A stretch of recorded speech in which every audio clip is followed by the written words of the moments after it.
परम आराध्य सद्गुरुदेव जिनेन्द्र परमात्मा की शाश्वत अमृत रस झरती है शुद्ध जिन देशना स्वरूप चल रहा है श्री श्रावकाचार्य रथाधिराज में।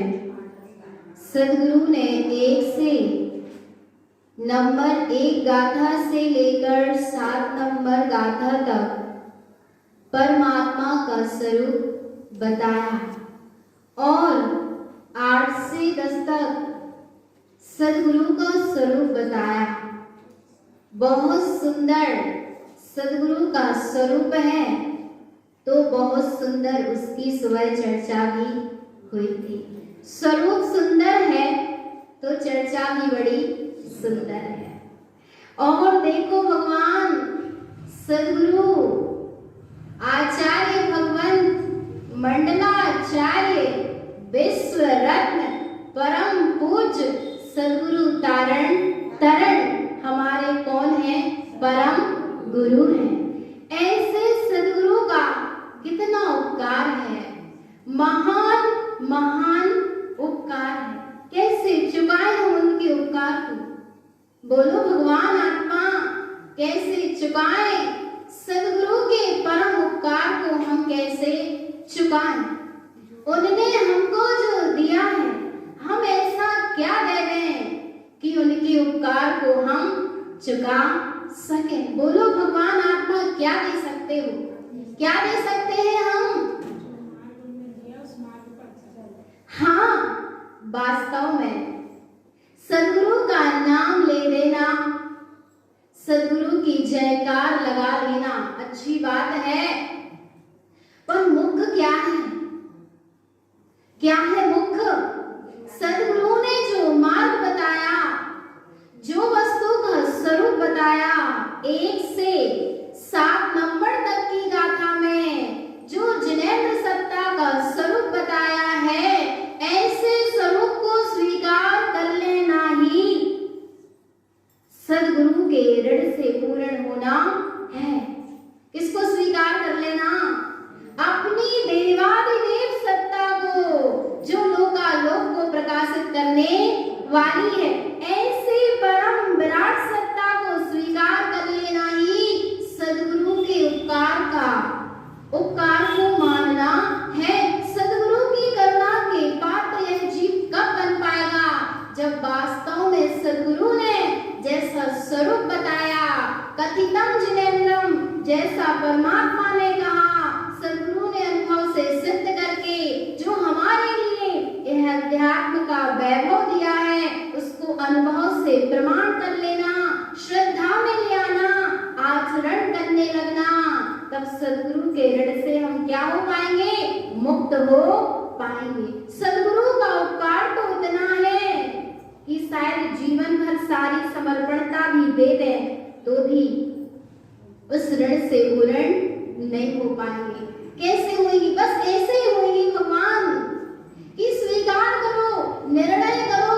एक एक गाथा प्रमाण दे रही है कि निश्चय परमात्मा कौन है और व्यवहार परमात्मा कौन है। और देखो यहाँ कह देते हैं हम गुरु महाराज के सच्चे शिष्य हैं और फिर जाकर परमात्मा के नाम पर भटक जा रहे हैं, तो फिर बोलो भगवान आत्मा क्या सच्चे शिष्य हैं?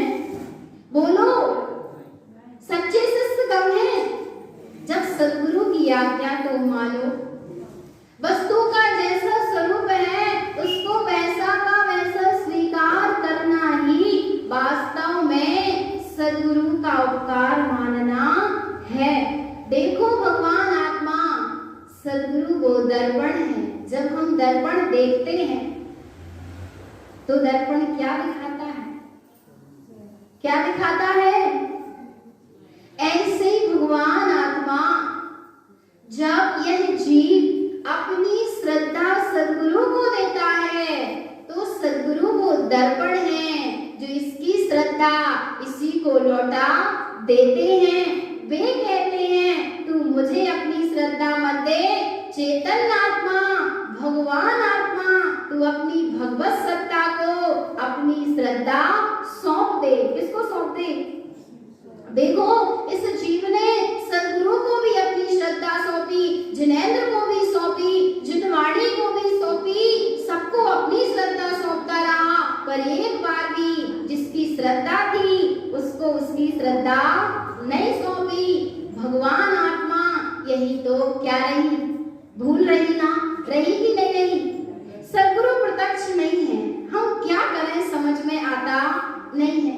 सदगुरु प्रत्यक्ष नहीं है, पर सदगुरु ने जो बताया है वो तो हमारे पास है कि नहीं है। मूल तो यही है भगवान। क्या आकार प्रकार सदगुरु है? बोलो कौन है तारण तरण? क्या कोई आकार प्रकार तारण तरण है? क्या एक मुद्रा जो मान लो जो बीतरागी भावलिंगी संत का जो शरीर दिख रहा है, क्या वो सदगुरु है? अरे तारण तरण तो हर किसी के अंदर है, हर कोई तारण तरण है। मैं भी तारण तरण हूँ, जग के सब जीव भी तारण तरण है। और ऐसी तारण तरण सत्ता को जिनने जान लिया, ऐसे हमारे सदगुरु तारण तरण है। तो तारण तरण क्या आकार में है, क्या प्रकार में है, क्या किसी नाम में तारण तरण नहीं है? कहीं नहीं है। तारण तरण तो स्वयं का ही स्वभाव है। और जैसे सदगुरु है, जैसा सदगुरु का स्वभाव है, वैसे ही मेरा स्वभाव है। कोई भेद नहीं, किंचित भी भेद नहीं है। ऐसे सदगुरु पर जो जीव श्रद्धा समर्पित करता है, जो समर्पणता करता है, पर किस भाव से भगवान? लक्ष्य भी तो होना चाहिए ना। क्या लक्ष्य होना? देखो एक भील जंगल में घूम रहा था, वहां से निकले अर्जुन, और अर्जुन ने देखा एक कुत्ता दिखाई दिया अर्जुन को, और उसका मुंह बाणों से बंधा हुआ था। और अर्जुन विचार करने लगा, ऐसा धनुर्धारी कौन है? ऐसा धनुर्धारी कौन है जिसने ये शब्द वेदी बाण चलाया है कि इस कुत्ते का मुख बाणों से भिद गया है? ऐसे धनुर्धारी तो हमारे गुरु द्रोणाचार्य हैं, उनके अलावा कोई भी ऐसा धनुर्धारी दूसरा इस विश्व में नहीं है। कौन आ गया ये? और ऐसा तो सदगुरु, ऐसा तो द्रोणाचार्य गुरु कर सकते नहीं है, किसी जीव को दुख दे सकते नहीं है, फिर एक कौन आ गया? तो वह खोज करते हैं अर्जुन, और देखते हैं उनको एक भील दिखाई देता है। वे पास पहुंचते हैं और भील से पूछते हैं, कौन हो तुम, क्या तुम्हारा परिचय है? तब वह कहता है, मैं भील हूं। फिर उनने पूछा, अर्जुन ने पूछा, क्या तुम्ही ने उस कुत्ते के मुंह को बाणों से बीधा है? वह भील कहता है, हाँ, हमने ही उसके मुंह में बाण लगाए हैं, बाणों से उसके मुंह को भेदा है। तब अर्जुन फिर पूछते हैं, तुम्हें यह कला कहाँ से आई? क्या पूछते हैं? तुम्हें यह कला कहाँ से आई? तब वह कहता है, यह कला मेरे गुरु ने मुझे सिखाई है। किसने सिखाई? मेरे गुरु ने। कौन है तुम्हारे गुरु? कहाँ रहते हैं? क्या तुम हमको उनसे मिलाओगी? तब वही कहता है, मैं उनको जानता नहीं। क्या नहीं करता? मैं उनको जानता नहीं। अरे तुम्हारे गुरु हैं, तुमने उनसे विद्या सीखी और तुम कहते हो मैं उनको जानता नहीं हूँ, मैंने उनको देखा नहीं। मैंने उनको देखा नहीं है, पर मैं उनको जानता हूँ। क्या नहीं किया है? देखा नहीं है, पर उनको जानता जरूर हूँ। तब उन्होंने कहा, क्या ना तुमने देखा नहीं है, फिर तुमने विद्या कैसे सीख ली? तब वह कहने लगा, हमने सुना था कि एक उनने तो पूछा, अर्जुन ने पूछा, तुम्हारे गुरु का नाम तो तुम्हें पता होगा ना? तब वह कहने लगा, हाँ, हमें हमारे गुरु का नाम पता है और उनका नाम द्रोणाचार्य है। तब फिर अर्जुन कहते हैं, जब तुमने उनको देखा नहीं है तो फिर तुमने विद्या कैसे सीख ली? कैसे सीख लीजिए विद्या? तब वह कहता है कि हमको धनुर्विद्या सीखने का भाव था, हमारा लक्ष्य धनुर्विद्या को सीखने का था। और जब हमने सुना कि इस धनुर्विद्या में विश्वविख्यात यदि कोई है तो वह द्रोणाचार्य है। बस हमने उनकी क्या कर ली? श्रद्धा कर ली। क्या कर ली? बिना देखे श्रद्धा कर ली। हाँ, बिना देखे क्या कर ली? श्रद्धा कर ली। बस ये श्रद्धा कर ली कि ये धनुर्धारी हैं, जो हमको चाहिए वो इनके पास है। जो हमको क्या, जो कला हमको चाहिए वो कला इनके पास है। और हमने श्रद्धा कर ली और उसका फल तुमने प्रत्यक्ष देख लिया। अर्जुन को आश्चर्य हुआ कि अभी तक मैं समझता था कि मैं ही इनका सच्चा शिष्य हूँ, मैं ही पहला शिष्य हूँ। पर अर्जुन को अब अपनी शिष्यत्वता पर उतना बहुमान नहीं रहा। वह कहने लगा अर्जुन कि मैंने प्रत्यक्ष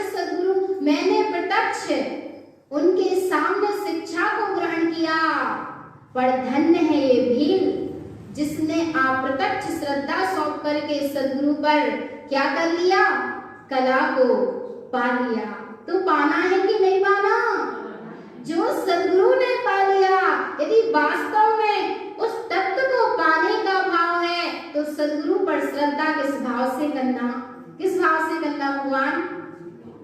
अरे क्या तारण पंथ ने जन्म ले लिया इसलिए श्रद्धा करना? क्या हमारे बुजुर्ग मानते आए, पीढ़ी दर पीढ़ी से जो परंपरा चलती आई, सो क्या सद्गुरु को मानना? बोलो भगवान आत्मा, इसलिए सद्गुरु को मानना, इसलिए सद्गुरु पर अपनी श्रद्धा देना। बोलो तो।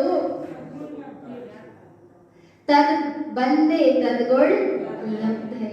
सद्गुरु जिस चीज को आपने पाया है, जिस परम सत्य को आपने पाया है, बस उस परम सत्य को पाने का भाव है, उस प्रभु को पाने का लक्ष्य है। बस इसीलिए आप पर हम क्या होते हैं? समर्पित होते हैं, आपकी श्रद्धा करते हैं। इसलिए भगवान, इसीलिए ना, इसीलिए कि और कारण कि बाहर के काम धाम बन जाए, अच्छा व्यापार चल जाए, लोग हमको पूछने लगे। इसलिए क्या? इसलिए नहीं। यदि ऐसा लक्ष्य है, ऐसा भाव है तो सब विपरीत है। और यदि स्वयं का लक्ष्य है, स्वयं के लक्ष्य पूर्वक यदि सद्गुरु को श्रद्धा सौंपी है तो वास्तव में काम बने बिना रहेगा नहीं। चाहे सद्गुरु प्रत्यक्ष हो चाहे ना हो, सद्गुरु तो प्रत्यक्ष ही है भगवान, क्योंकि उनके 14 ग्रंथ रत्न हमारे सामने बिल्कुल प्रत्यक्ष है। हमारे इतने पास हैं। कितने पास हैं? बोलो भगवान। इतने पास है कि कहीं और जाने की आवश्यकता है क्या आवश्यकता? कहीं भी जाने की आवश्यकता नहीं है। तो बस श्रद्धा में एक हो। सद्गुरु तो बहुत हैं, आचार्य कुंद देव भी है, युगंती देव भी है, आचार्य उमा स्वामी है, आचार्य अमृतचंद है, ये सब भी सद्गुरु हैं, ये सब भी परम गुरु हैं। पर भगवान आत्मा श्रद्धा का श्रद्धे तो एकमात्र एक होता है। जैसे स्त्री का एक स्वामी होता है, ऐसे शिष्य का एक कौन होता है? गुरु होता है। तो कौन है हमारे गुरु? आचार्य भगवंत तारण तरण देव हमारे गुरु हैं, व्यवहार से और निश्चय से निज शुद्धात्मा है। गुरु गगन गमन से। गुरु कौन होते हैं? गुरु गगन गमन से, जो गगन में विहार करते हैं। पर कौन से गगन में? गगन अर्थात आकाश, अवकाश अर्थात अपना खाली स्वभाव, निखालस स्वभाव, त्रिकाल स्वभाव। गमन से, जो अपने ऐसे त्रिकाली स्वभाव में गमन कर रहे हैं, जिनका बाहर में विहार नहीं हो रहा, अपने चैतन्य आकाश में जिनका क्या हो रहा है? विहार हो रहा है। ऐसे हमारे सद्गुरु तारण तरण। तो भगवान आत्मा उन पर जहां श्रद्धा समर्पित की, पर कब सच्ची श्रद्धा? देखो, जब धनुर्विद्या सीखने के लिए अर्जुन अर्थात पांचों पांडव और दुर्योधन जाते हैं, पांडव और कौरव जाते हैं, तब सबसे पहली बात क्या कहते हैं? द्रोणाचार्य सबको बुलाकर सबसे पहली बात क्या कहते हैं कि हे शिष्यों, बस जैसा मैं बताता चला जा रहा हूं, इस विधि को सीखने की जो बात मैं बताऊंगा, बस उसको क्या करते जाना, अक्षर सह पालन करते जाना, अक्षर ही छोड़ना नहीं। फिर सब दुर्गाथा की तो बहुत दूर की बात है। क्या नहीं छोड़ना? अक्षर नहीं छोड़ना। क्या कहा सबसे पहले कि बस जैसा मैं बताता चला जाऊं, बिल्कुल वैसा का वैसा अक्षर सह पालन करते जाना, तो तुम मेरे से भी बढ़कर धनुर्धारी हो जाओगे। हो गया कि नहीं हो गया? कौन हो गया था? कौन हो गया था? भगवान अर्जुन हुआ कि नहीं हुआ? हाँ, इस सीख को अर्जुन ने स्वीकारा और दुर्योधन ने ध्यान नहीं दिया। कौरवों ने ध्यान नहीं दिया, मनमानी करते रहे और मनमानी का फल ये हुआ कि वे उस कला को धारण नहीं कर पाए और अर्जुन अक्षर सह पालन करता रहा और उसका फल ये मिला कि भगवान वह अपने गुरु से भी कैसा हो गया? श्रेष्ठ हो गया, महान हो गया। गुरु तो वास्तव में वे ही सच्चे हैं जो क्या करते हैं? शिष्य को स्वाधीन करते हैं, पराधीन बना के रखते नहीं। क्या करते हैं? शिष्य को जो स्वाधीन करें वे ही सद्गुरु होते हैं। तो सद्गुरु ने हमको क्या किया है? स्वाधीन किया कि पराधीन बनाया? बोलो भगवान आत्मा।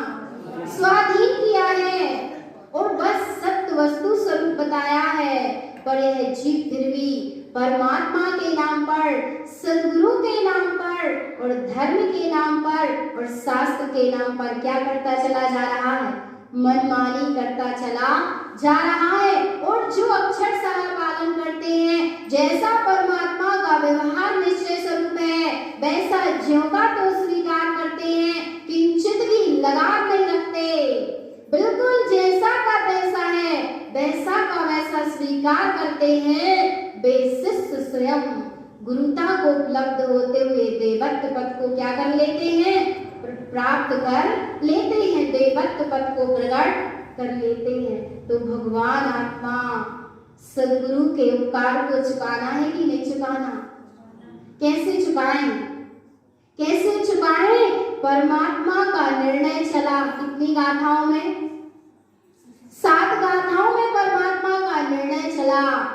तो बस निर्णय चला है, अब उस निर्णय पर क्या रहना? अचल रहना, चलायमान मत होना। परमात्मा के नाम पर क्या मत होना? चलायमान मत होना। तो वास्तव में निर्णय किया है और सच्चा निर्णय है, और यदि सच्चा निर्णय हुआ तो भगवान आत्मा चलन्ति तारा प्रचलन्ति मंदिरम कदापि काले पृथ्वी चलन्ति सत्पुरुषस्य वाक्यम न चलन्ति धर्मम। ज्ञानी चलायमान होता नहीं है, जिसका श्रद्धा दृढ़ होता है कि निश्चय से मैं ही प्रभु हूँ और व्यवहार से अरहंत और सिद्ध परमात्मा है, उसका श्रद्धान चलायमान नहीं होता। गर्दन कटा तो सकता है, पर मिथ्यात्व में अपनी गर्दन को वो झुकाता नहीं है। किया क्या सद्गुरु ने समझौता? अरे आते रहे उपसर्ग, 6 वर्ष से उपसर्ग शुरू हुए, 66 वर्ष तक चलते रहे, पर फिर भी भगवान आत्मा सद्गुरु ने कहीं समझौता नहीं किया और सुबह गाथाओं का स्वरूप हो चुका था। बस एक बार गाथाओं को पढ़ेंगे। साधु साधु लोकिने ग्रंथ चेल विमुक्तयम्। साधु कौन है? जो सदी सदाय में सद रहा है, निर्ग्रंथ है, समस्त 24 प्रकार के परिग्रह से रहित और 5 प्रकार के वस्त्रों से रहित है। रत्नत्रयमयं सुतम, जो रत्नात्रयमयी है, शुद्ध है। लोकालोके लोकेतम, जो अपने चैतन्य लोक को निहार रहे हैं। सम्यक्तम शुद्धितो ध्रुवम नेष्टा, शुद्ध शाश्वत अपने ध्रुव शाश्वत स्वभाव जिनको दिखाई दे रहा है। शुद्ध तत्व प्रकाशकम, जिनने अपने शुद्ध तत्व का प्रकाश कर लिया है। ध्यानम च धर्म सुकेलम च, जिनके धर्म और शुक्ल ध्यान हो रहा है। ज्ञानेन ज्ञान अलंकृतम, जिनका ज्ञान अपने ज्ञान से अलंकृत है, अलंकृत है। आरति रौद्र परित्याजम, जिनने आर्त और रौद्र ध्यान का परित्याग कर दिया है। मिथ्या तीन देशते, जो तीन प्रकार के मिथ्यात्व को देखते नहीं है, दिखाई ही देते नहीं है। शुद्ध धर्म प्रकाशीभूतम, जिनके शुद्ध धर्म का प्रकाश है। गुरुम त्रिलोक वंदितम, ऐसे गुरु तीनों लोक में वंदनीय हैं और तीनों लोक के जीव ऐसे सद्गुरु की वंदना करते हैं। तो भगवान आत्मा व्यवहार से तारण तरण हमारे सद गुरु है और निश्चय से हमारा अंतर आत्मा ही सद गुरु है। और ऐसे अंतर आत्मा का जागरण एक बार हो जाएगा तो फिर यह जीव मिथ्यात्व में कदापि अपना मस्तक नहीं झुकाएगा। और यदि मिथ्यात्व में मस्तक झुक रहा है तो समझ लेना अभी सद्गुरु की भी श्रद्धा नहीं है और अपने अंतरात्मा अपने चैतन्य स्वभाव की श्रद्धा नहीं है। इसलिए भगवान आत्मा सत्य को समझे, सत्य का निर्णय करें, सत्य को धारण करें और सत्य स्वरूपी निज भगवान आत्मा की प्रति समय सुरत रखें। यही सद्गुरुदेव की परंपरा।